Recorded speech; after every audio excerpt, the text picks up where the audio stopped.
অন্য খাতে খরচ করার কোনো সুযোগ নাই। বইয়ের খাতে খরচ না করে তারা জমি ক্রয় করছে। ইন্টারনালি প্রফেসর আব্দুল্লাহ আবু সাইদ স্যারের সাথে মিটিং করে কথাগুলো বলেছিলাম।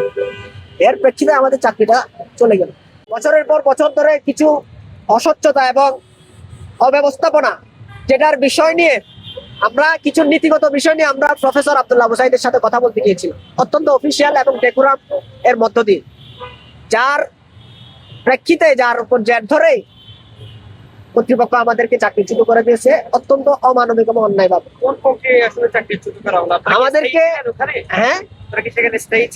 আমাদেরকে আমরা এখানে বিশ্ব সাহিত্য কেন্দ্রে যারা ব্রাহ্মণ লাইব্রেরিতে যারা কাজ করছে তারা অনেকে 25 বছর ধরে, অনেকে 20 বছর ধরে এখানে কাজ করে আসছিল।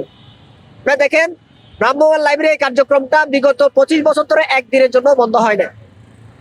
2025 সালের জানুয়ারি মাসে হঠাৎ করে ব্রাহ্মণ লাইব্রেরিটা বন্ধ করে দিল, তাও বিনা নোটিশে, পাঠকদের জামানতের টাকা ফেরত না দিয়ে।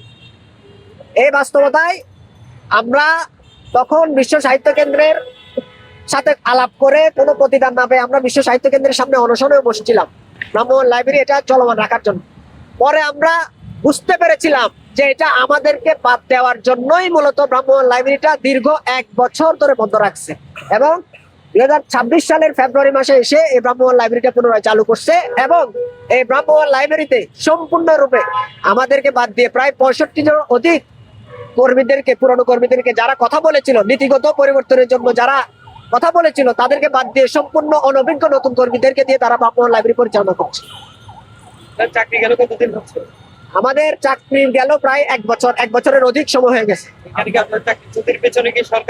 সরকার বিশ্ব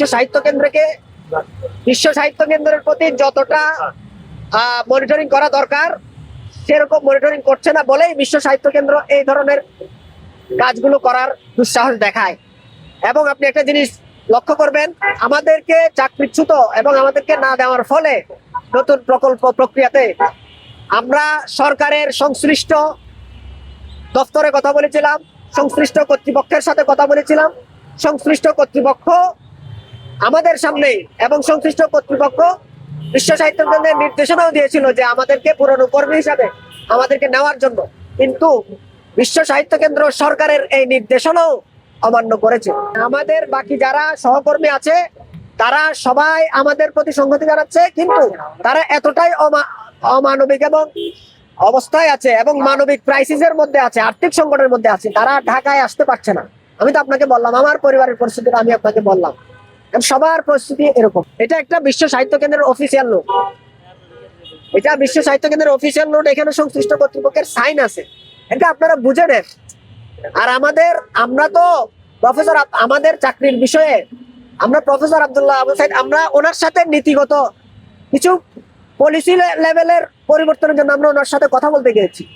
এখন আমরা প্রতিষ্ঠানের কর্মী হিসাবে দীর্ঘদিন ধরে আমরা প্রতিষ্ঠানে আমরা সেবা দিয়ে আসছি, সেই অধিকারটুকু কি আমাদের নাই? আমরা বিশ্ব সাহিত্য কেন্দ্রের প্রধান কর্মকর্তার সাথে, প্রধান নির্বাহীর সাথে আমরা মিটিং করতে পারবো না, কথা বলতে পারবো না?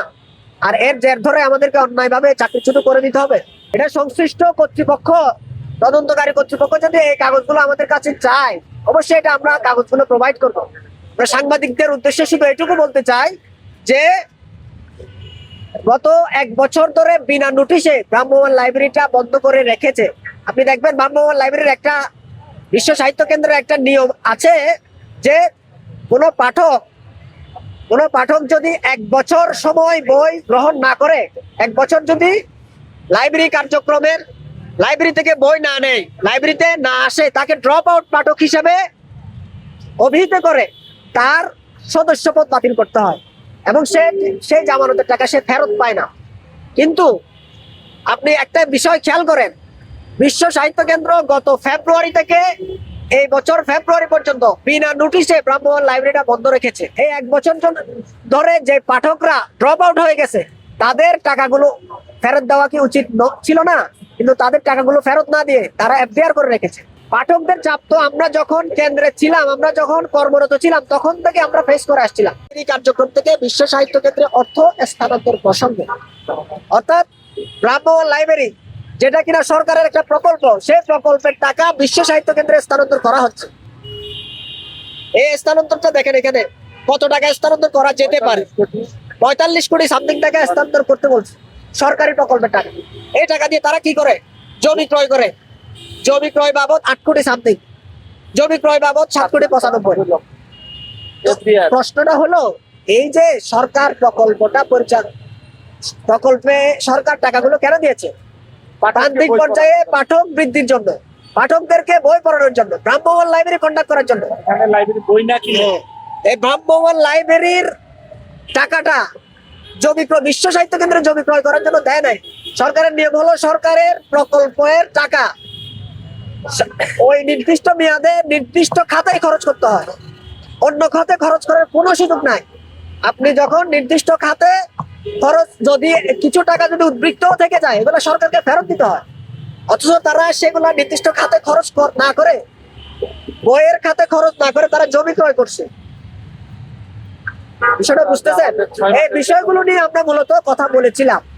এই কথার বলার প্রেক্ষিতে আমরা, এগুলো তো আমরা পাবলিক ফোরামে বলি নাই, এগুলো আমরা ইন্টারনালি প্রফেসর আব্দুল্লাহ আবু সাইদ স্যারের সাথে মিটিং করে কথাগুলো বলেছিলাম। এর প্রেক্ষিতে আমাদের চাকরিটা চলে গেল।